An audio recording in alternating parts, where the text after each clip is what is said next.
तो आज बहुत ही पावन दिन है। श्रील गदाधर पंडित का तिरुभाव दिवस और श्रील भक्ति विनोद ठाकुर का तिरुभाव तिथि है। तो हम श्रील गदाधर पंडित के बारे में सर्वप्रथम श्रवण करेंगे और उसके पश्चात थोड़े समय के लिए श्रील भक्ति विनोद ठाकुर की महिमा का वर्णन करेंगे। श्री चैतन्य चरितामृत में श्रील कृष्णदास कविराज आदि लीला की शुरुआत के अध्यायों में ही गदाधर पंडित का वर्णन करते हुए लिखते हैं, बड़ शाखा गदाधर पंडित गोसाई, तेहो लक्ष्मी रूपा तार सम केह नाही। तो गदाधर पंडित भगवान की अंतरंगा शक्ति है और जिसका वर्णन करते हुए वो कहते हैं, लक्ष्मी रूपा तार सम केह नाही। तो उनके समान कोई और नहीं है। तो ऐसे गदाधर पंडित को समझना बहुत ही कठिन है। इसलिए शास्त्र हमें कहते हैं अचिंत्य खलु ए भावा, या फिर कहते हैं कि न ग्राह्यम इंद्रिय, कि जो आध्यात्मिक चीज़ें हैं उनको हम अपने भौतिक बुद्धि के द्वारा समझ नहीं सकते या उसका आकलन नहीं कर सकते। तो उसी प्रकार से ये महान जो आचार्य है, चाहे गदाधर पंडित हो या श्रील भक्ति विनोद ठाकुर आदि हो, तो उनको समझना बहुत ही कठिन है। लेकिन एक ही उपाय है ऐसे आचार्यों को समझने के लिए, और वो शास्त्र कहते हैं जब हम भगवान के महान भक्तों का जब आश्रय लेते हैं तो उनके माध्यम से ही इन महान जो व्यक्तित्व हैं उनको समझने की हमारे अंदर योग्यता आ जाती है। श्रील भक्ति विनोद ठाकुर के वास्तव में एक आराध्य विग्रह थे गदाधर पंडित।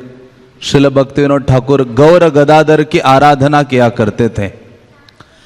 तो ऐसे गदाधर पंडित का गुणगान करते हुए गीतावली में श्रील भक्ति विनोद ठाकुर लिखते हैं, स्मर गौर गदाधर केली कलम, भव गौर गदाधर पक्षचरम, शृणु गौर गदाधर चारु कथम, भज गोद्रुम कानन कुंज विधुम।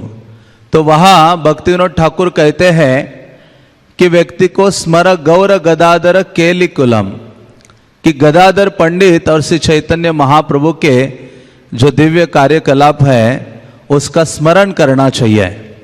और शुण गौर गदाधर चारु कथम, व्यक्ति को गौरांग महाप्रभु और जो चैतन्य महाप्रभु और जो गदाधर पंडित हैं उनकी जो कथा है बहुत ही उत्साह के साथ श्रवण करनी चाहिए। तो ऐसे गदाधर पंडित की असंख्य लीलाएं हैं जिनको कृष्णदास कविराज ने चैतन्य चरितामृत में वर्णन किया है, वृंदावन दास ठाकुर ने चैतन्य भागवत में वर्णन किया है, और नरहरि चक्रवर्ती ने भक्ति रत्नाकर में भी कई लीलाओं का वर्णन किया है। तो ऐसे गदाधर पंडित के बारे में शिवानंद सेन के जो पुत्र है कवि कर्णपुर, वो अपने ग्रंथ में लिखते हैं गौर गौनदेश दीपिका में, वो कहते हैं, श्री राधा प्रेम रूपाया पुरा वृंदावनेश्वरी, सा श्री गदाधरो गौर वल्लभा पंडिताख्या। तो वो कहते हैं कि ये जो गदाधर पंडित है वो वास्तव में श्रीमती राधा रानी है, जो श्री चैतन्य महाप्रभु की लीला में इस विशेष रूप में प्रकट हुए हैं। कभी कभी कोई कह सकता है कि राधा रानी फिर एक फीमेल फॉर्म में स्त्री के रूप में क्यों अवतरित नहीं हुई गौर लीला में। अधिकतर कृष्ण के जो भी पार्षद है वो गौर लीला में सारे पुरुष रूप में आए हैं। तो भक्ति विनोद ठाकुर कहते हैं क्योंकि चैतन्य महाप्रभु सन्यास लीला को प्रकट करने वाले थे और सन्यास लीला में उनको किसी स्त्रियों की आवश्यकता नहीं थी सेवा के लिए। इसलिए जितने भी कृष्ण लीला के भगवत पार्षद हैं वो गौर लीला में पुरुष रूप में आते हैं और चैतन्य महाप्रभु की सेवा करने के लिए तत्पर हो जाते हैं। इसलिए प्रेम विलास में भी वर्णन आता है, यही गौरांगेर प्रिय गदाधर है, श्री राधार प्रकाश मूर्ति यही महाशय। कि ये जो गौरांग महाप्रभु के अत्यंत प्रिय थे, जिस प्रकार से राधा रानी कृष्ण के बिना नहीं रह पाते थे, उसी प्रकार से जहां जहां चैतन्य महाप्रभु रहे वहां वहां उनके साथ श्रील गदाधर पंडित भी रहे। चाहे वो नवद्वीप में थे तो भी चैतन्य महाप्रभु के संग में गदाधर पंडित का वास था, या चैतन्य महाप्रभु चाहे जगन्नाथपुरी चले गए तो भी गदाधर पंडित उनकी सेवा करने के लिए जगन्नाथपुरी पहुंचते हैं।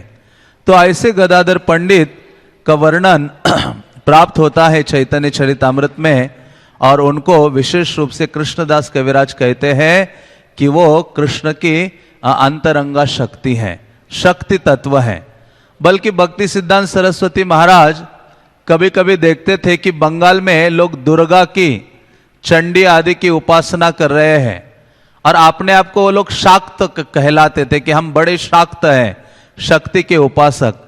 भक्ति सिद्धांत सरस्वती महाराज कहा करते थे कि वास्तव में प्योर फॉर्म में हम, भक्ति सिद्धांत कहते थे कि जो गौड़िया वैष्णव है वो असली शाक्त है, क्योंकि जो परम भगवत शक्ति है राधा रानी, उनकी आराधना करते हैं गौड़िया वैष्णव। तो कहा करते थे कि प्योरली हम ओरिजिनली शाक्त हैं।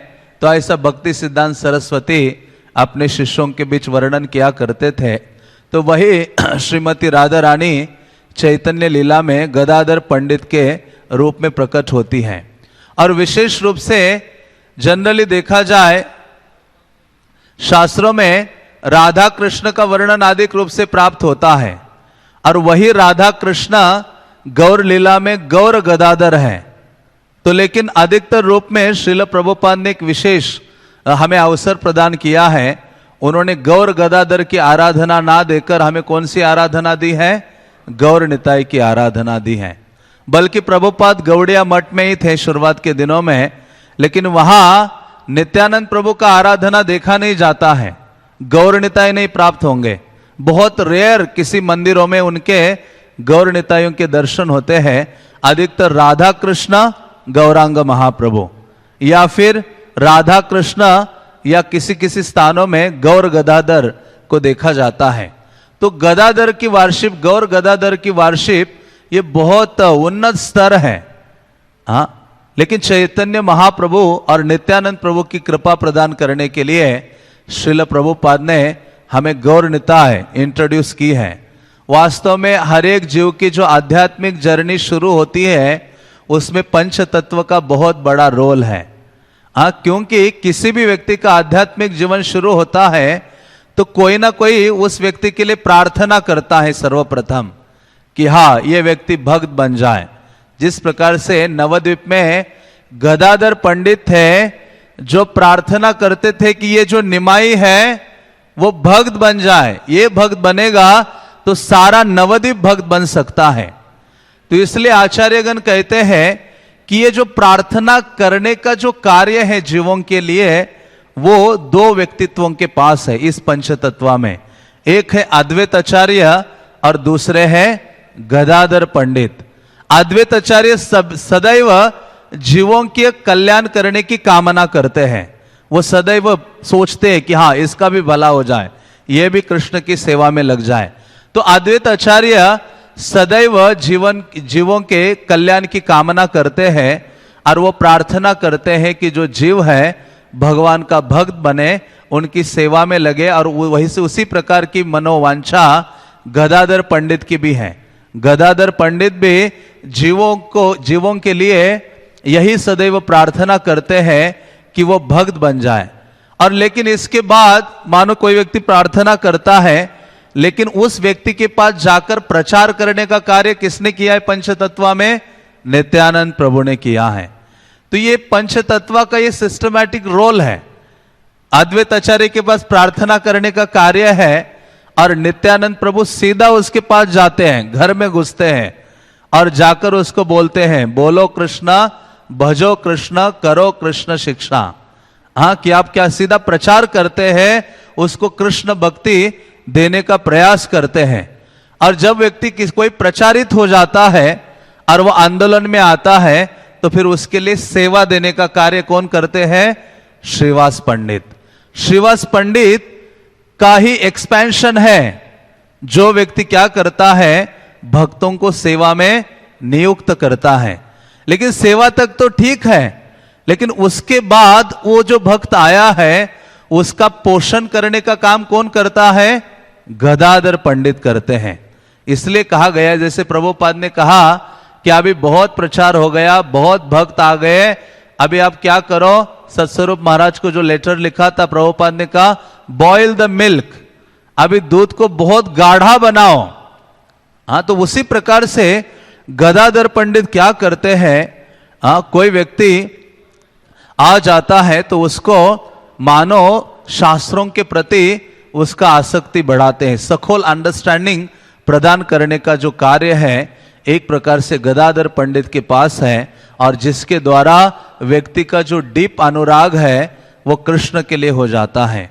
तो इस प्रकार से ये 4 पर्सनालिटीज है। जब व्यक्ति इस सिचुएशन में होता है चारों के, तो फाइनली उस व्यक्ति का निश्चित रूप से चैतन्य महाप्रभु के लिए क्या होता है? प्रेम जागृत हो जाता है। इसलिए आचार्यगण कहते हैं कि हमारी स्थिति में गौर गदाधर की आराधना नहीं है, हमारे लिए तो किसकी आराधना है? गौर निताई की आराधना है। क्योंकि गदाधर पंडित एक प्रकार से क्वालिफाइड जीवों को चूज करते हैं और उनको आध्यात्मिक जीवन का आस्वादन कराते हैं। लेकिन हमारे लिए नित्यानंद प्रभु ठीक है। नित्यानंद प्रभु अनक्वालिफाइड लोगों को उठाते हैं और उनको कृष्ण की सेवा में नियुक्त करते हैं, जैसे जगाए और मधाए। तो इसी कारण से श्रील प्रभुपाद ने देखा कि सारे जीवों के लिए नित्यानंद प्रभु की और गौरांग महाप्रभु की अनुकंपा चाहिए। इसलिए प्रभुपाद ने अपने सारे आंदोलनों में सब स्थानों में गौर निताई की आराधना प्रदान की। इसलिए जब प्रभुपाद ने सबसे पहले गौर निताई विग्रह को स्थापित किया तो प्रभुपाद स्थापित करने के पश्चात व्यास आसन पर बैठे और बैठकर प्रभुपाद देखने लगे उनको देखा, और प्रभुपाद ने लोचनदास ठाकुर के गीत की शुरुआत के शब्द बोले, परम करुणा पहो दुई जन। जैसे बोला प्रभुपाद की आंखों से आंसू बहने लगे। प्रभुपाद कहने लगे कि हे गौरनिताय, आप कितने दयालु हो कि ऐसे स्थान में आए हो सभी जीवों पर अपनी कृपा प्रदान करने के लिए। तो इसी कारण से प्रभुपाद की विशेष कृपा है कि उन्होंने क्या प्रदान किया है? हमें गौर निताय दिया है। बल्कि गदाधर पंडित चैतन्य महाप्रभु के सबसे करीब है। ऐसे नहीं है कि चैतन्य चरितामृत में चैतन्य महाप्रभु के 3.5 पार्षदों का वर्णन आता है, लेकिन उसमें गदाधर पंडित का नाम नहीं है। इसका अर्थ यह नहीं है कि गदाधर पंडित महाप्रभु के नजदीक नहीं है। इसी कारण से कृष्णदास कविराज आदि लीला में कहते हैं, तार समक केह नाय, गदाधर पंडित के समान कोई और नहीं हो सकता। उनकी बराबरी, उनकी तुलना कोई और नहीं कर सकता, क्योंकि वो चैतन्य महाप्रभु के सबसे निकट है। तो ऐसे गदाधर पंडित का वर्णन चैतन्य चरितामृत और चैतन्य भागवत में आया है, जहां वर्णन करते हैं कि गदाधर पंडित का जो प्राकट्य है पूर्व बंगाल में चट्टाग्राम में हुआ था। चट्टाग्राम जो डिस्ट्रिक्ट है उसमें बेलटी ग्राम है, जहां उनके पिता का नाम था माधव मिश्र और उनकी माता का नाम था रत्नावती। रत्नावती नंदन प्रेम पात्र हानात माधवाचार्य पुत्र।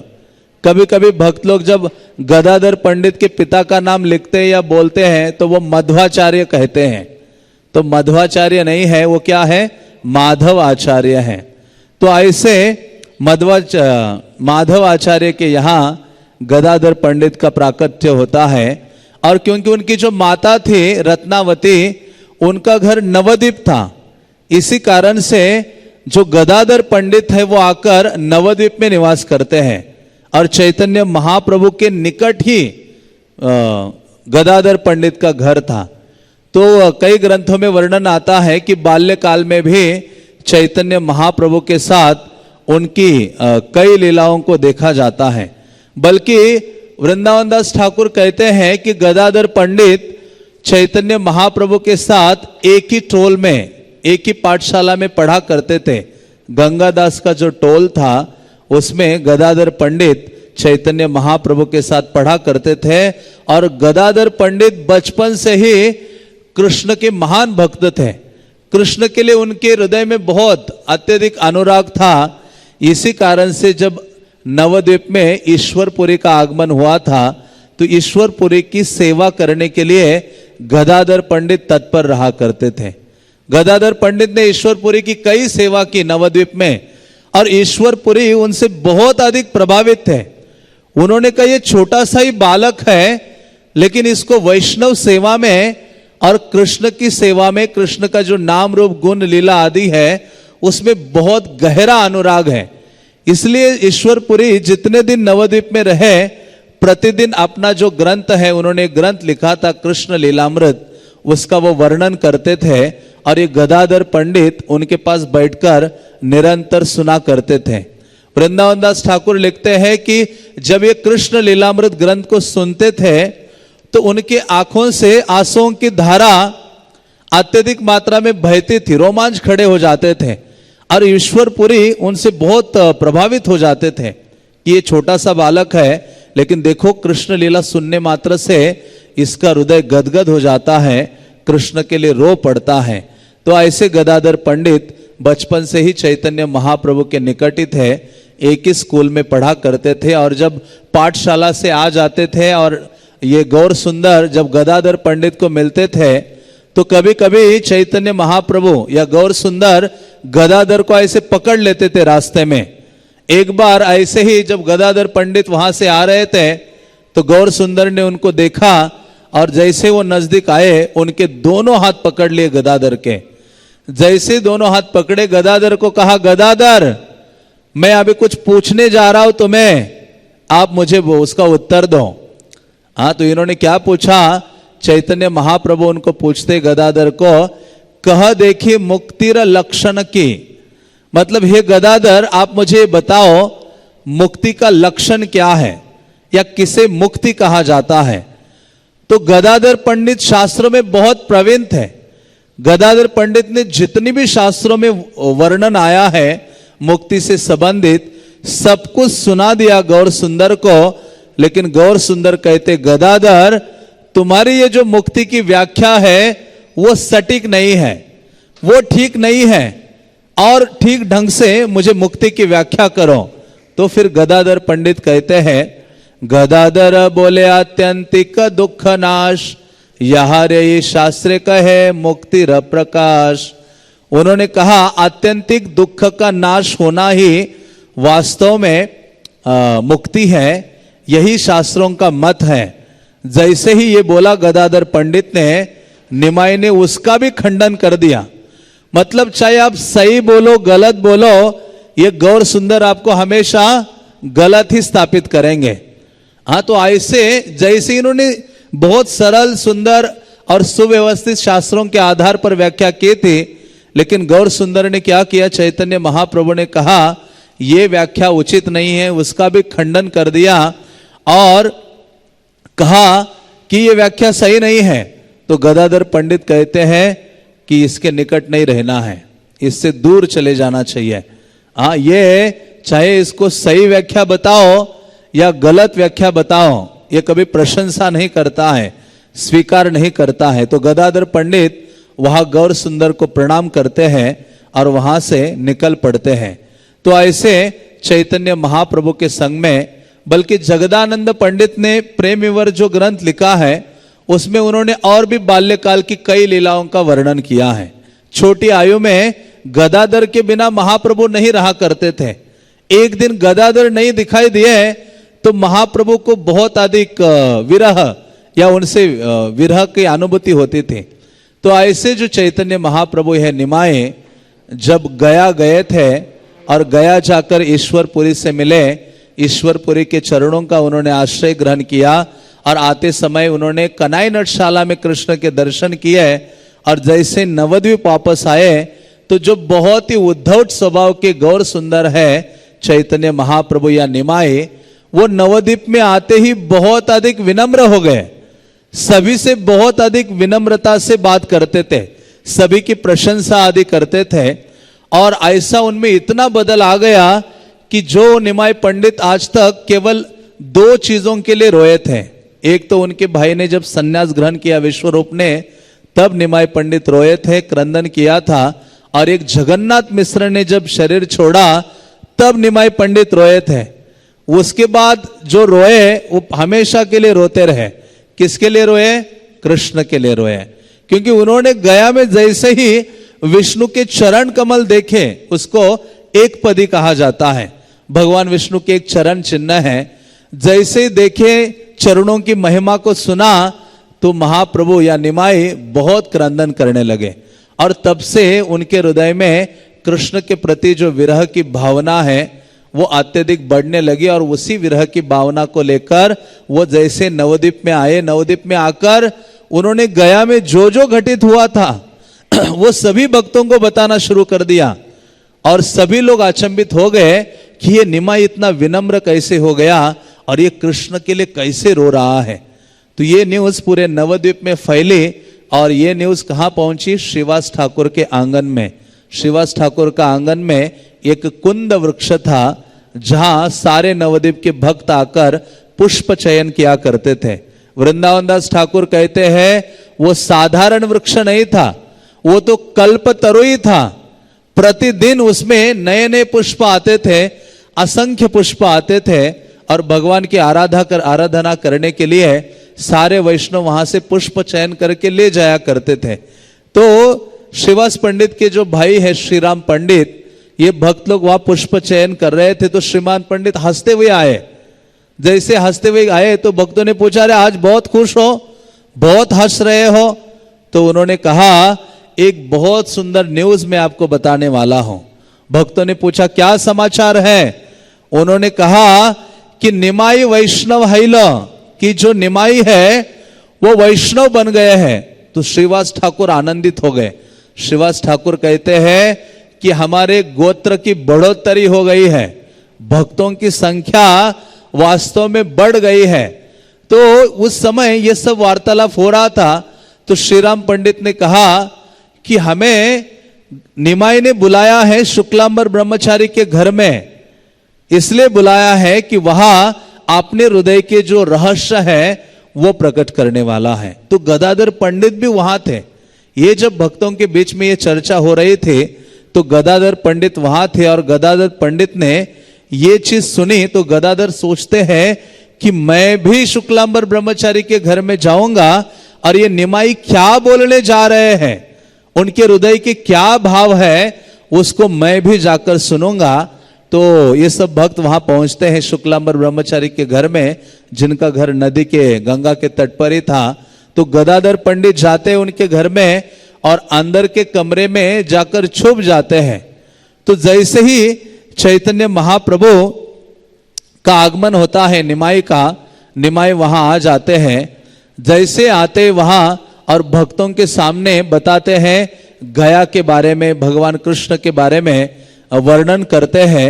वर्णन करते करते निमाई इतने भावावेश में आ जाते हैं कि घर का जो स्तंभ था उसको जैसे पकड़ते वो स्तंभ गिर जाता है। और निमाई पंडित कृष्ण कृष्ण कहते हुए कृष्ण के विरह में भूमि पर मूर्छित होकर गिर पड़ते हैं। जैसे वो गिरे, उसी क्षण अंदर भी गदाधर पंडित खड़े थे। वो भी ये सब चीजों को सुनकर और चैतन्य महाप्रभु का ये भावावेश को देखकर वो भी मूर्छित होकर गिर पड़ते हैं। जैसे गदाधर पंडित अंदर गिरे, आवाज आ गई, ये निमाई या चैतन्य महाप्रभु उठे और उन्होंने पूछा कि ये अंदर कौन है? तो शुक्लांबर ब्रह्मचारी ने कहा, अंदर है प्रभु, आपका गदाधर है। जैसे गदाधर का नाम सुना, चैतन्य महाप्रभु कहते हैं, प्रभु बोले गदाधर तुम्हें से सुकृति, शिशु है ते कृष्ण ते करेला दृढ़मति। तो महाप्रभु उनका गुणगान करते हैं। वो कहते हैं कि हे गदाधर, आप सबसे अधिक सुकृतिवान हो। शिशु है ते कृष्ण ते करेला दृढ़मति। आप बाल्यकाल से ही आपकी जो मति है बहुत गहन रूप से कृष्ण में लगी है। आवार से है न जन्म गेल वृथा रसे, पाइलो अमूल्य निधि गेल दैव दोषे। चैतन्य महाप्रभु को ग्लानि हो गई। महाप्रभु कहते हैं आमार से है न जन्म गेला वृथा रसे। ये विद्या रस के चक्कर में मैंने अपना जो जीवन है ऐसे ही वृथा गवा दिया है, और इतना अमूल्य निधि मुझे प्राप्त हुआ था लेकिन वो भी मेरे जीवन से क्या हुआ है, चला गया है। तो ये बोलकर जो निमाई है भूमि पर गिर जाते हैं, लोटपोट हो जाते हैं। तो इस प्रकार से चैतन्य महाप्रभु गदाधर की स्तुति करते हैं, और महाप्रभु सदैव इसी भाव में रहा करते थे। इसी भावना में जब वो रहा करते थे कृष्ण के विरह में, और घर में भी निमाई पंडित सदैव कृष्ण के विरह में नियुक्त रहते थे, कृष्ण कृष्ण कहते हुए। तो सची माता को बहुत अधिक दुख होता था। सची माता सोचती थी कि मेरा जो एक पुत्र है उसने भी संन्यास ग्रहण किया, और अभी ये दूसरा जो पुत्र है इसके लक्षणों से लगता है कि ये भी संसार में नहीं रहेगा। इसलिए जानबूझकर विष्णुप्रिया को लाती थी सची माता और निमाई के सामने बिठा देते थे। सोचती थी पत्नी को देखता रहेगा तो संसार का आकर्षण कम नहीं होगा और बढ़ेगा, लेकिन निमाई के साथ ऐसे नहीं था। जैसे विष्णुप्रिया को सामने रखती थी सची माता, निमाई उसको ऐसे देखते थे कि विष्णुप्रिया वहां से भाग के चले जाते थे, मानो अभी मुझे मारने वाले हैं। तो देखा कि ये निमाई के ऊपर कोई प्रभाव नहीं है, पत्नी का प्रभाव नहीं है, किसी का प्रभाव नहीं है, वो तो पूर्ण रूपेण कृष्ण में डूबे हुए हैं। तो ऐसी स्थिति में सची माता को बहुत अधिक दुख या वेदना होती थी। तो एक दिन क्या हो गया कि ये जो गदाधर है वो महाप्रभु के लिए तांबुल लेके आए। बल्कि मुरारी गुप्त ने अपना जो कड़चा है उसमें गदाधर पंडित किस प्रकार से चैतन्य महाप्रभु की सेवा करते हैं उसका बहुत विस्तार से वर्णन किया है। वो कहते हैं कि हर रोज प्रतिदिन तांबुल आदि लाना, महाप्रभु के लिए जल आदि प्रदान करना, महाप्रभु की शैया बनाना, शयन होने के बाद उनको मसाज करना, प्रतिदिन चंदन घिस के लाना और महाप्रभु को लगाना, ये गदाधर पंडित प्रतिदिन ये सेवा करते थे। उनकी ये फिक्स सेवा थी। तो ऐसे गदाधर पंडित जब एक दिन निमाई के घर आए, तांबुल लेकर आए कि इनको तांबुल लेकर जाता हूं, तो जिसका वर्णन वृंदावन दास ठाकुर करते हैं। वो कहते हैं एक दिन तांबुल लैया गदाधर हर्षे आइलासी प्रभु रघोचर। तो एक दिन गदाधर पंडित तांबुल लेकर चैतन्य महाप्रभु के पास आते हैं। गदाधरे देखी प्रभु करे न जिज्ञासा, कोथा कृष्ण आछे न श्यामल पीतवासा। तो जैसे गदाधर को देखा तो चैतन्य महाप्रभु या निमाई बहुत अधिक कृष्ण विरह में थे। देखते ही वो पूछते कि गदाधर, ये जो श्याम सुंदर कृष्ण कहाँ है जिन्होंने पीतंबर धारण किया हुआ है। से आरती देखिते सर्व हृदय विदरे, कि बोल बलि बेहे न वचन न स्फुरे। तो ये देखा कि महाप्रभु के हृदय में इतनी अधिक मानो व्याकुलता है कृष्ण के लिए। तो गदाधर को कुछ समझ में नहीं आ रहा था कि मैं क्या बोलूं। तो गदाधर पंडित क्या बोलते हैं, संभ्रमे बले न गदाधर महाशय, निरवधि था के कृष्ण तोमार हृदय। तो गदाधर को समझ में नहीं आ रहा था कि महाप्रभु या निमाई को क्या बोलूं। तो गदाधर कहते कि है निमाई, ये जो कृष्ण है सदैव आपके हृदय में निवास करते हैं।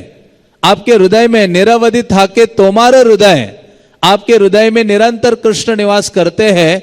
हृदय आछे न कृष्ण वचन सुनिया, आपन हृदय प्रभु चिरे नख दिया। तो उस समय जैसे बोला गदाधर ने कि कृष्ण हृदय में है, तो महाप्रभु ने तुरंत, जैसे हनुमान अपनी छाती फाड़कर सीताराम का दर्शन कराए थे, तो उसी प्रकार से ये जो चैतन्य महाप्रभु या निमाई है अपनी छाती को अपने नाखूनों से विदीर्ण करने लगे। किसको ढूंढने के लिए? कृष्ण को ढूंढने के लिए। जैसे ये गदाधर ने देखा तो गदाधर स्तंभित हो जाते। सची माता अपनी आंखें बड़ी बड़ी करती हैं, क्रंदन करने लगती हैं। तो गदाधर तुरंत उनका हाथ पकड़ते हैं निमाई का और कहते हैं कि हे निमाई, कि जो कृष्ण है अभी आने वाले हैं, जैसे उन्हें बोला कि हाँ कृष्ण आने वाले हैं, तो चैतन्य महाप्रभु अपनी छाती को ओपन नहीं करते हैं, रुक जाते हैं और संतुष्ट हो जाते हैं गदाधर के वाक्य से। तो सची माता कहती है, आई बले बाप तुम्हें सर्वदा था कि बा, छाड़िया वहार संग कोथा ना जाई बा। सची माता कहती है कि हे गदाधर, सची माता ने देखा ये जो गदाधर बालक है ये बहुत बुद्धिमान है, इसको पता है ये निमाई को कैसे हैंडल करना चाहिए, इसको पता है कब क्या बोलना चाहिए, क्या करना चाहिए। इसे सची माता कहते कि गदाधर मेरा एक निवेदन है। तो गदाधर कहते क्या निवेदन है आपका? तो सची माता कहती है, तुम्हें सर्वदा थाकीबा, छाड़िया वहार संग कोथा ना जाइबा। मतलब आप सदैव कुछ भी हो जाए जीवन भर इस निमाई के साथ रहो, इनका संग कभी भी छोड़कर नहीं जाना। तो इसी कारण से आप देखो गदाधर पंडित विवाह आदि नहीं करते हैं और सदैव महाप्रभु के साथ, चाहे नवद्वीप लीला में हो या फिर वो जगन्नाथपुरी की लीलाएं हो, गदाधर पंडित सदैव उनके साथ हैं। तो चैतन्य महाप्रभु ऐसे कई दिन बीतते हैं और चैतन्य महाप्रभु एक समय में एक बार ये विचार आता है कि मुझे संन्यास ग्रहण करना चाहिए। जैसे उनके हृदय में ये विचार आया, क्योंकि एक स्टूडेंट ने उनकी निंदा की थी, ये एक स्थान में बैठकर एक कमरे में कृष्ण के विरह में, वृंदावन के विरह में गोपी गोपी गोपी चिल्ला रहे थे, गोपी नाम का जप कर रहे थे। एक स्टूडेंट आके कहता, अरे कलयुग का धर्म नाम कीर्तन है कृष्ण का, अरे गोपी गोपी कह रहे हो, कृष्ण कृष्ण कहो। अभी ये गोपियों की भावना में थे, गोपी भावना भावित थे। इन्होंने कहा, अच्छा तुम्हारा कृष्ण जिसका नाम लेने के लिए बोलते हो, हाँ कृष्ण की इतनी निंदा की। चैतन्य महाप्रभु ने एक प्रकार से डंडा उठाया और उस बालक के पीछे लगा, स्टूडेंट के पीछे लगे निमाए उनको मारने के लिए। वो कैसे तो अपना जान बचाकर दौड़ के जाता है, ऐसे स्थान में पहुंचता है जहां और भी विद्यार्थी थे। तो कहते, अरे आप इतना दौड़ दौड़ के क्यों आ रहे हो? उन्होंने कहा, वो निमाई डंडा लेकर मेरे पीछे लगा है। तो सारे विद्यार्थी बोलते हैं कि ये निमाई सोचता क्या अपने आप को, क्या समझता, क्या वो नवद्वीप का राजा है? वो भी तो ब्राह्मण का पुत्र है, हम भी तो ब्राह्मण के पुत्र है। हाँ वो विद्वान हो गया तो क्या हो गया, अगली बार उसने ऐसी हरकत की तो हम मिलके उसको डंडे से मारेंगे। महाप्रभु तो सभी के हृदय में है, उन्होंने जाना कि मेरे प्रति ऐसी भावना है, तो फिर ऐसे चैतन्य महाप्रभु ने सोचा कि ये उचित नहीं है, मेरा अनादर करेंगे तो ये सब नरकवासी हो जाएंगे, इसलिए इनके उद्धार के लिए मुझे क्या करना होगा, सन्यास स्वीकारना होगा। क्योंकि सन्यास स्वीकारूंगा तो कम से कम प्रणाम करेंगे, आदर देंगे और उतना ही काफी है उनके उद्धार के लिए। तो महाप्रभु ने सन्यास लेने की योजना बनाए। तो महाप्रभु अपने 5 प्रमुख भक्तों को बताते हैं और उनमें से प्रमुख भक्त थे गदाधर पंडित। तो गदाधर के पास चैतन्य महाप्रभु जाते हैं निमाई और कहते कि हे गदाधर, जैसे वो गए गदाधर के पास, पहले तो नित्यानंद प्रभु को बोला, मुकुंद को बोला उन्होंने, और फिर गदाधर के पास गए। गदाधर के पास जाते हैं और गदाधर ने उनके चरणों की वंदना की और कहा कि हे गदाधर, ना रही ब गदाधर आमी ग्रह वासे, कि हे गदाधर अभी मैं घर में नहीं रहूंगा, शिखा सूत्र सर्वथाय आमी ना राखी ब, माथा मुंडाइया जेते दिगे चली जाब। गदाधर को कहते हैं मैं शिखा धारण नहीं करूंगा, मतलब शिखा का त्याग करूंगा, सूत्र का त्याग करूंगा, माथा मुंडन करके दूर चला जाऊंगा। हाँ तो गदाधर पंडित समझ गए, इसका अर्थ है निमाई बोल रहे हैं कि मैं सन्यास ग्रहण करने वाला हूं। तो जैसे ये बोला, वृंदावन दास ठाकुर कहते मानो गदाधर के ऊपर वज्राघात हुआ हो। गदाधर पंडित को बहुत अधिक दुख लगा और गदाधर कहते, अच्छा ये तुम्हारा जो प्रस्ताव है ये बड़ा अद्भुत है, क्योंकि तुम तो सूत्र और जो शिखा है उसका त्याग करने वाले हो, लेकिन हे निमाई आप मुझे ये बताओ, क्या शिखा सूत्र का त्याग करने से कृष्ण प्राप्ति होती है? ऐसा कोई प्रमाण है? आप मुझे बताओ। हाँ तो ये निमाई चुप हो जाते हैं। गदाधर कहते हैं क्या गृहस्थ आश्रम में से कृष्ण प्राप्ति नहीं होती है? केवल सन्यास लेने से ही कृष्ण प्राप्ति होती है? तो गदाधर पंडित इस प्रकार से उनको बोलते हैं और उन्होंने कहा, आप तो अपनी माता की हत्या करने जाने वाले हो। हाँ, मतलब सच्ची माता आपके बिना कैसे जीवित रह सकती है? तो आप तो एक बहुत बड़ा अपराध करने वाले हो ये सन्यास ग्रहण करके। तो गदाधर पंडित इस प्रकार से उनको बोलते हैं और वो कहते हैं, तथापि ही माथा मुंडा ले स्वस्थ पाओ, जे तुम्हारा इच्छा ताही कर चल जाओ। उन्होंने कहा, गदाधर कहते हैं कि माथा मुंडन करने से यदि कृष्ण प्राप्त होने वाले हैं तो हम जाओ अपना माथा मुंडन कर लो और कृष्ण की प्राप्ति करो। मुझे और कुछ मत बताओ। तो गदाधर पंडित इस प्रकार से चैतन्य महाप्रभु को डांटते भी हैं और उनको एक प्रकार से सिखाते भी हैं। और गदाधर पंडित चैतन्य महाप्रभु कालांतर में सन्यास ग्रहण करते हैं और सन्यास ग्रहण करने के पश्चात चैतन्य महाप्रभु जगन्नाथपुरी में निवास करते हैं अपनी माता के आदेश से। और वहां रहने के बाद गदाधर शुरुआत में ही नहीं गए थे। गदाधर भक्त जब चले गए यात्रा लेकर जगन्नाथपुरी, तो गदाधर पंडित भी वहां पहुंचते हैं। तो चैतन्य महाप्रभु ने देखा कि गदाधर पंडित पुरी आए हैं, तो गदाधर के लिए एक विशेष स्थान प्रदान करते हैं। जगन्नाथपुरी में दक्षिण की ओर मंदिर के यमेश्वर टोटा है। हाँ, मतलब यमेश्वर महादेव का मंदिर है जहां यमराज ने महादेव की आराधना की थी। और वो जो महादेव है, पंच महादेव है पुरी में, उसमें से ये जो महादेव है यमेश्वर महादेव, ये जगन्नाथ मंदिर के सीए है। आज भी जगन्नाथ मंदिर का जितना अकाउंट है वो ले जाया जाता है, चाहे वो लैपटॉप को ले जाते हैं या फिर सारे कागजात ले जाते हैं और यमेश्वर महादेव के आगे पढ़ा जाता है कि मंदिर का ये खर्चा रहा। तो उसी के पीछे जो गार्डन था, पेड़ पौधे, वहां गदाधर पंडित को नियुक्त रहने का स्थान चैतन्य महाप्रभु प्रदान करते हैं। और वहां गदाधर पंडित बहुत आनंद के साथ रहते हैं। बल्कि वो स्थान ऐसा था, वहां बहुत बड़ा वटवृक्ष था जहां गदाधर पंडित निवास करते थे। तो महाप्रभु को वृंदावन की याद आते थे। जो बड़े वटवृक्ष को देखते थे तो महाप्रभु को बंशीवट की याद आते थे। और वह चटक पर्वत, बालू के बड़े बड़े ढेर देखते थे, समंदर की जो सैंड है, तो महाप्रभु को याद आता था कि ये क्या है, गोवर्धन है। और वहां के पुष्प उद्यान को देखते थे तो महाप्रभु को जो अलग अलग वन है ब्रज के, उनका स्मरण हुआ आता था।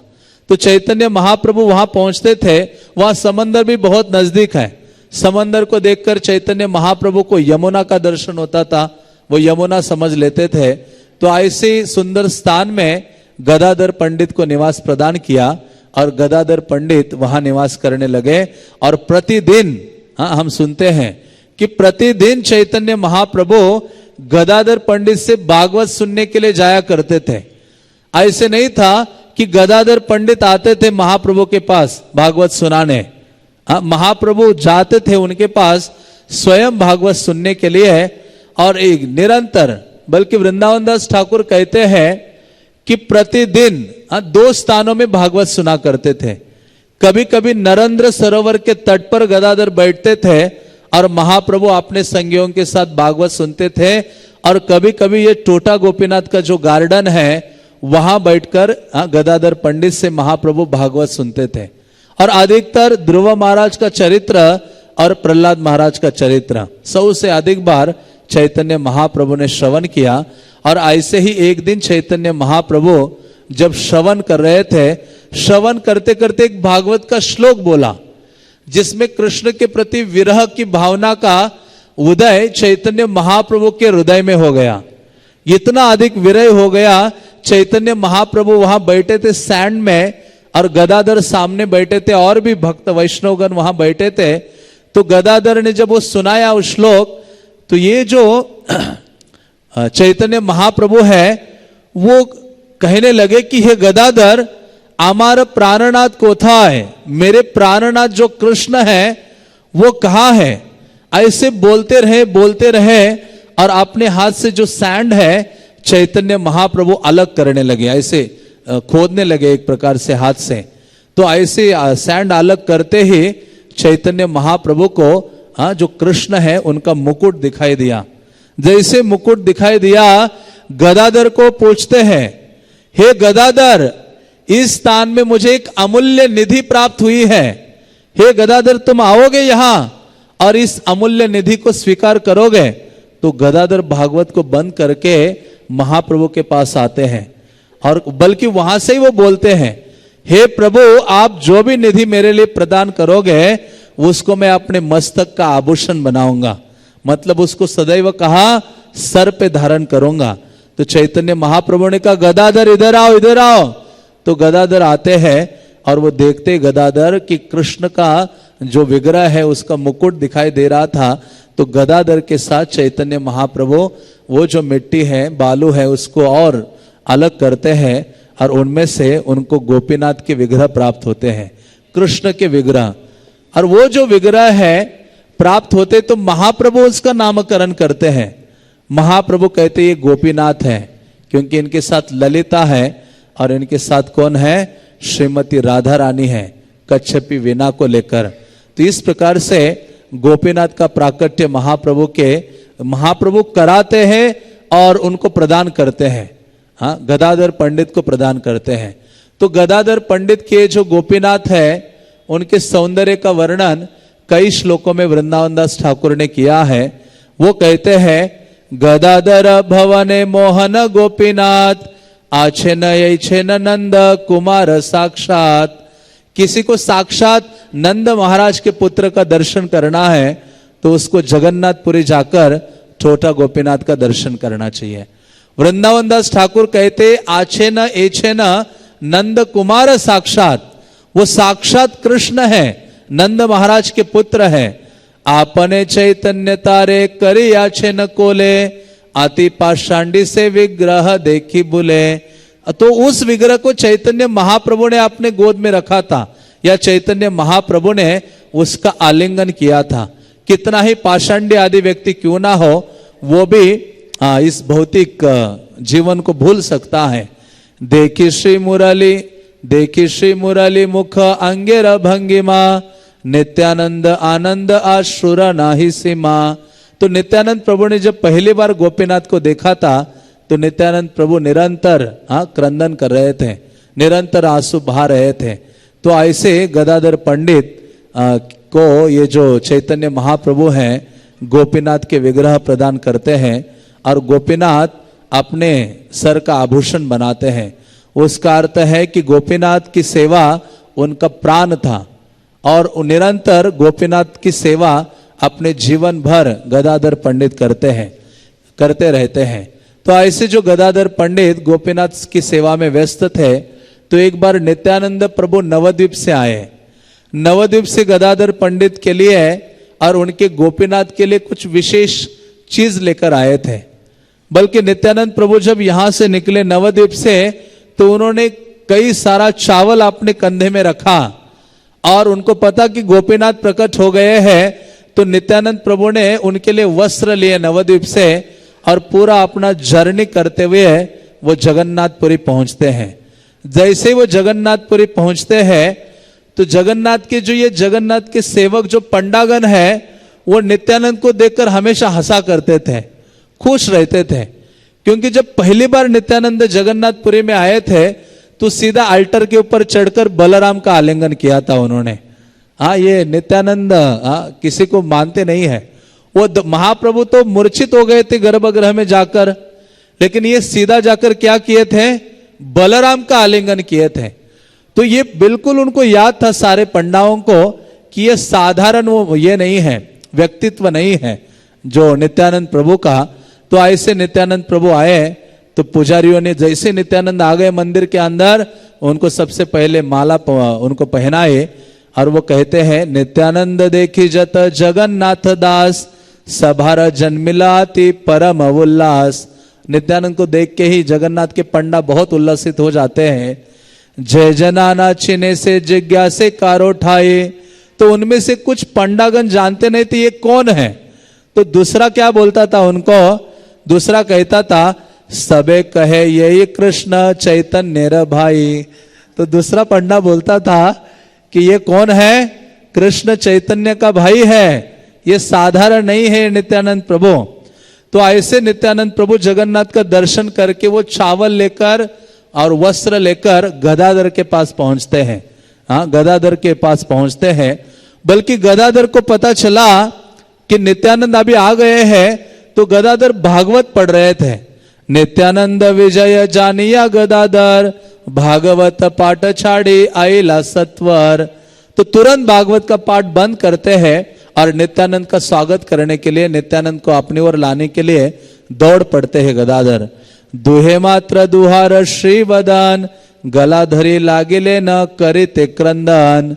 नित्यानंद और गदाधर एक दूसरे का आलिंगन करते हैं और रोने लगते हैं, एक दूसरे को प्रणाम करते हैं, एक दूसरे की प्रशंसा करते हैं, महिमा का वर्णन करते हैं और आनंदित हो जाते हैं।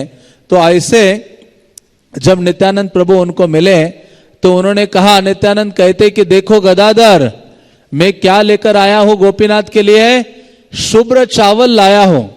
और ये साधारण चावल नहीं है, ये वैकुंठ के चावल है। हाँ, वैकुंठ के चावल है और इनका भोग बनाओ। और ये लाल वस्त्र लाया हो, ये गोपीनाथ को पहनाओ, चावलों से सुंदर भोग बनाओ और गोपीनाथ को अर्पित करो। लक्ष्मी मात्र ये तंडुल करे न रंधन, कृष्ण से यहार भोक्ता तबे भक्तगण। तो वो चावल का गुणगान करते हैं, कहते ये चावल लक्ष्मी कुक करती है वैकुंठा में और इसको कृष्ण ग्रहण करते हैं, उसके पश्चात भक्त लोग खाते हैं। तो ऐसे जो चावल थे जिसको पकाना शुरू करते हैं गदाधर पंडित, और वो जो वस्त्र है गोपीनाथ को पहनाते हैं और फिर सोचते कि क्या बनाओ चावलों के साथ। तो वहां से ही उद्यान में कुछ पत्ते थे, शाक, हाँ, दैवी शाक तोड़कर लाते हैं और इमली का पेड़ था, इमली के पत्ते लेते हैं और इमली आदि से क्या करते हैं, चटनी बनाते हैं। तो ये सब तैयारी करते हैं और भोग लगाते हैं गोपीनाथ को। जैसे ही भोग लगाते हैं, हाँ, तो तुरंत चैतन्य महाप्रभु का आगमन होता है। चैतन्य महाप्रभु कहते हैं, अरे गोपीनाथ के पास ये दोनों बैठे हैं, इतना सुंदर व्यंजन बनाए और मुझे आमंत्रित नहीं किया। तो वृंदावन दास ठाकुर लिखते हैं, प्रसन्न श्री मुखे हरे कृष्ण कृष्ण बलि, विजय हैला गौर चंद्र कुतूहली। तो गंभीरा से चैतन्य महाप्रभु हरे कृष्ण कहते हुए आ जाते यहां। और जैसे आते कहते हैं गदाधर। हाँ, तो गदाधर ने जैसे महाप्रभु की आवाज सुनी तो गदाधर जाकर उनके चरण पकड़ते हैं और गदाधर को हंसते हुए कहते हैं कि आप दोनों ने मुझे आमंत्रण नहीं दिया, कोई निमंत्रण नहीं दिया मुझे, हाँ, ऐसा क्यों। हाँ, तो गदाधर कहते हम आपको बताने ही वाले थे। तो गदाधर पंडित ने इतने सुंदर सारे व्यंजन बनाए थे जिसके कारण चैतन्य महाप्रभु आकर्षित हो जाते हैं। फिर चैतन्य महाप्रभु कहते हैं कि हे गदाधर, नित्यानंद द्रव्य गोपीनाथेर प्रसाद, तोमारा रंदन मोर इथे आचे भाग। कहते कैसे मैं छोड़ सकता हूं, जो नित्यानंद व्यंजन लेके आए हैं, द्रव्य लेके आए हैं और उसको गोपीनाथ ने ग्रहण किया है और गदाधर तुमने को किया है, तो ऐसी चीज को मैं कदापि छोड़ नहीं सकता। इसलिए चैतन्य महाप्रभु वहां गदाधर और नित्यानंद प्रभु के साथ उसको ग्रहण करते हैं और गदाधर पंडित की सदैव वहां प्रशंसा करते हैं। तो ऐसे गदाधर पंडित जो चैतन्य महाप्रभु के बहुत अधिक प्रिय थे और गदाधर सदैव चैतन्य महाप्रभु की सेवा में नियुक्त थे। तो एक बार गदाधर पंडित भगवत गीता लिख रहे थे। उस समय तो कोई प्रिंटिंग फॉर्म नहीं था, तो उस समय आपको कुछ पढ़ना है तो अपनी कॉपी पहले लिखनी होती है और फिर आप पढ़ते रहो उसको। तो गदाधर पंडित को भगवत गीता अपने हाथ से लिख रहे थे, तो उस समय चैतन्य महाप्रभु आए। कहते हे गदाधर, तुम किस चीज में, देखा कि गदाधर बिजी है। हाँ, कहते कि हे पंडित, कौन सा ग्रंथ लिख रहे हो। तो गदाधर कहते विनम्रता से, हे प्रभु, मैं भगवत गीता लिख रहा हूं। हाँ, तो कहते ठीक है, दे दो मुझे। तो वो लिखते लिखते उनके पास से वो तालपत्र लिया और वो पेन लेकर क्या करने लगे, महाप्रभु लिखने लगे। तो महाप्रभु ने एक श्लोक लिखा, वो श्लोक महाप्रभु ने लिखा जिसमें महाप्रभु लिखते हैं, शतशतानि संविशानि श्लोकानाम महकेशवः अर्जुन सप्त पंचाशत सप्तषष्टिंच संजय धृतराष्ट्र श्लोकमेकम गीतायाम मानोमुच्यते। तो भगवान चैतन्य ने वो श्लोक लिखा जिसमें उन्होंने बताया कि गीता में किसने कितने श्लोकास बोले हैं। तो गदाधर ये देखते हैं, श्लोक देखी गदाधरेर आनंदित मन प्रणाम करियाता है करेला स्तवन। गदाधर तो गीता लिखने जा रहे थे, लेकिन महाप्रभु ने बीच में एक श्लोक लिख दिया कि किसने कितने श्लोकास बोले हैं। कृष्ण ने कितने श्लोका बोले, अर्जुन ने कितने बोले, धृतराष्ट्र ने कितने बोले, संजय ने कितने बोले। ये जैसे देखा लिखा हुआ गदाधर आनंदित हो जाते हैं। और गदाधर क्या करते हैं, महाप्रभु के चरणों का स्पर्श करते हैं, उनका स्तव उनकी प्रशंसा आदि करते हैं। तो ऐसे गदाधर के जो विग्रह है चैतन्य महाप्रभु को बहुत प्रिय थे। जिस प्रकार चैतन्य महाप्रभु को गदाधर प्रिय थे, उसी भांति उनके जो विग्रह है गोपीनाथ है वो बहुत अधिक प्रिय थे। तो ऐसे हम सब जानते हैं कि चैतन्य महाप्रभु कई स्थानों में अप्रकट, जहां जो वैष्णव गण थे पुरी में, उनको वहां वहां अप्रकट होते हुए नजर आए।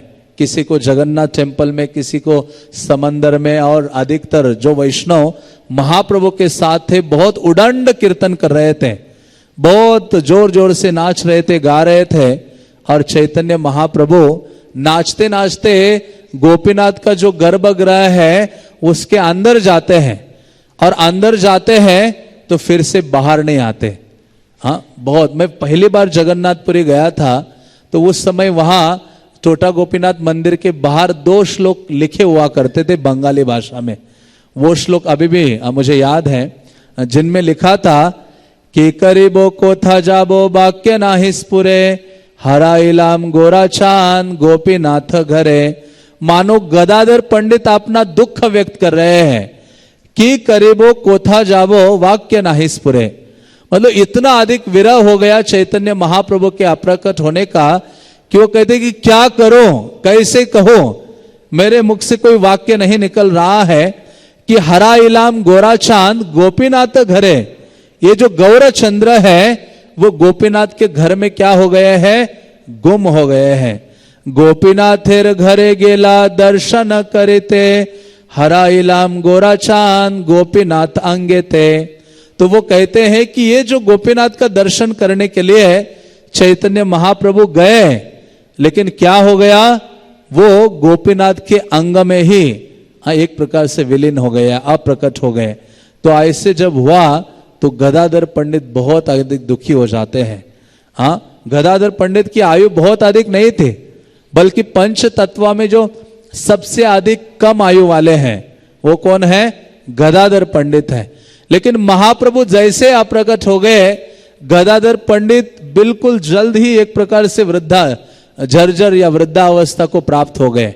हाँ, चैतन्य महाप्रभु के विरह में, महाप्रभु के विरह में वो बैठा करते थे और अपना भागवत प्रतिदिन पढ़ते थे। पढ़ते पढ़ते भागवत उनकी आश्रुधारा से क्या हो गए, उसकी सारे इंक, सारे अक्षर मिट गए थे।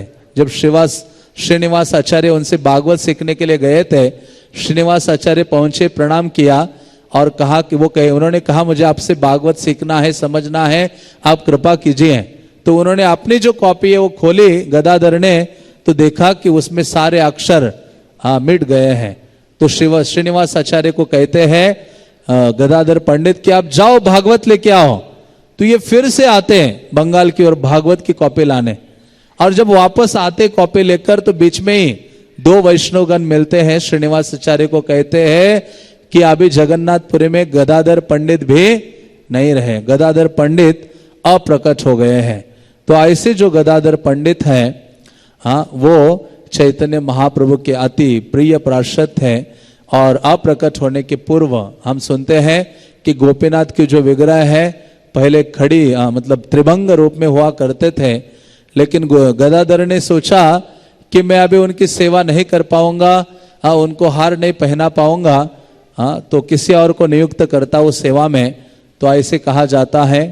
फिर गोपीनाथ क्या हो जाते हैं, बैठ जाते हैं गदाधर पंडित के प्रेम के कारण, और उनसे वो सेवा को स्वीकार करते हैं।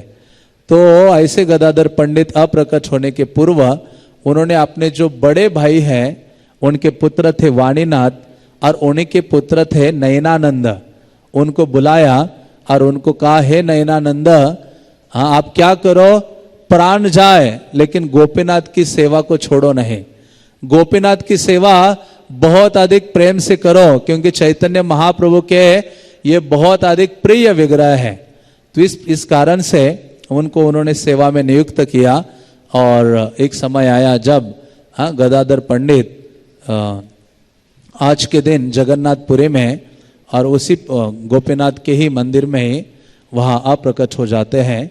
तो आज गदाधर पंडित का तिरोभाव दिवस है।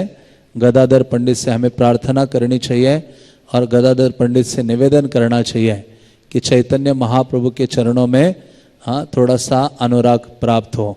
साथ ही साथ भक्ति विनोद ठाकुर का भी तिरोभाव है। समय तो हो गया है, लेकिन भक्ति विनोद ठाकुर के बारे में हम जानते हैं कि वो बहुत महत्वपूर्ण आचार्य है। जितने भी महाप्रभु षड गोस्वामी, उनके पश्चात ये जीव गोस्वामी आदि, नरोत्तम दास ठाकुर आदि, श्यामानंद प्रभु के बाद ये परंपरा मानो ये प्रचार आंदोलन बंद हो गया था। लेकिन इस आंदोलन को पुनः स्थापना करने के लिए भक्ति विनोद ठाकुर का प्राकट्य हुआ था। भक्ति विनोद ठाकुर ने इस आंदोलन को नया जीवन दिया, और इस आंदोलन को एक प्रकार से स्थापित किया। चैतन्य महाप्रभु की शिक्षाओं को स्थापित किया। चैतन्य महाप्रभु का जो नवद्वीप धाम है, जन्मस्थली आदि है, उसकी पुनर्स्थापना की। तो भक्ति विनोद ठाकुर का बहुत बड़ा रोल है। और श्रील प्रभुपाद हमेशा भक्ति विनोद ठाकुर का गुणगान करते थे। भक्ति विनोद ठाकुर वो विजनरी आचार्य है जिन्होंने कहा था, इस संसार में एक ऐसा व्यक्ति आएगा जो चैतन्य महाप्रभु की शिक्षाओं को लेकर पूरे विश्व में जाएगा। उन्होंने यही बात कहे थे कि एक समय आएगा पूरे विश्व से, फ्रांस, अमेरिका, रशिया, कुछ कंट्रीज के नाम लिए थे। उन्होंने कहा था वो लोग आएंगे और बंगाल के जो भक्त है, बंगाली वैष्णवों के साथ आकर गले में गला आलिंगन करते हुए जय सच्चिनंदन का कीर्तन करेंगे। हरे कृष्णा कृष्णा कृष्णा हरे हरे, हरे राम राम राम हरे हरे। तो ऐसे भक्ति विनोद ठाकुर है जिनके बारे में कई सारा वर्णन प्राप्त होता है। तो उनको सप्तम गोस्वामी कहा जाता है। श्रील भक्ति विनोद ठाकुर तिरुभाव के, श्रील गदाधर पंडित तिरुभाव तिथि के, निताय गौर प्रेमानंदे।